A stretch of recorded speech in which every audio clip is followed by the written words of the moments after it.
হুজুর এখন জামাতি, হুজুর এখন খোলস পাল্টাইছে। তো হুজুরের অতীত এবং বর্তমানের কিছু আমলনামা আমি আপনাদের সামনে তুলে ধরলাম।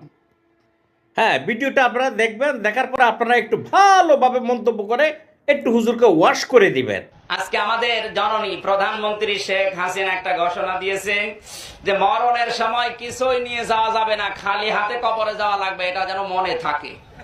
এতে প্রধানমন্ত্রী, আপনি ফেসবুক, যে লোকটা নৌকা মার্কা নিয়ে দাঁড়াতে পারে তার ইমান আছে আপনার মনে হয়? আমাদের জননী প্রধানমন্ত্রী শেখ হাসিনা আজকে ঘোষণা দিয়েছেন দাড়িওয়ালা টুপিওয়ালা মানুষ দেখে কেউ আশেপাশে মন্তব্য করবেন না।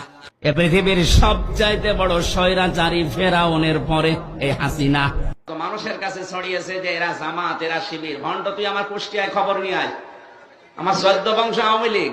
এটা আমির হামজা, এটা অত বড় সামাবাস এবং অত বড় বেয়াদব, কেমনে যে তো মিথ্যা কথা বলতে পারে? এমন মিথ্যাবাদে আমার জন্মের পরে দেখছি না। এখন ভাই আপনারাই বলেন, এই লোককে কি মুনাফেক বলার জন্য আমার কোনো হাদিস খুলতে হবে? আমি আমার নিজ দায়িত্বে তাকে মুনাফেক বলতে পারি এবং আপনারা তাকে মুনাফেক বলতে পারেন। এবং এই মুনাফেকের জন্য কি করা উচিত আপনারা আপনার কমেন্ট বক্সে লিখে যাবেন আর ভিডিওটা ইচ্ছা মতো শেয়ার মারেন।